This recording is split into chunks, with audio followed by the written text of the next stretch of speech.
What does it feel like to train your own replacement? I'm Etienne Newman, and on today's AI Unraveled Human Rundown, we are looking at the deeply personal friction of the automation era.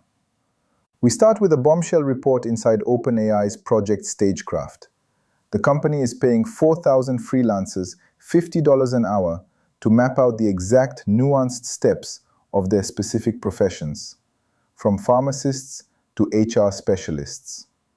We look at the chilling psychological reality of these workers, who openly admit they are acting as the architects of their own obsolescence. And as the workplace becomes more automated, the social internet is going completely silent. A new Ofcom report out of the UK shows that adults have stopped posting online. Driven by a fear that their historic posts will ruin their future prospects, posting has dropped from 61% to 49%. But here is the catch. As we stop talking to each other, our daily usage of chatbots has skyrocketed.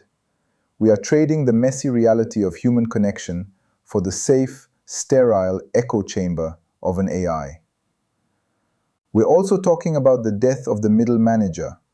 Block CEO Jack Dorsey says AI can now route information better than human supervisors, using that exact logic to justify a 40% workforce cut.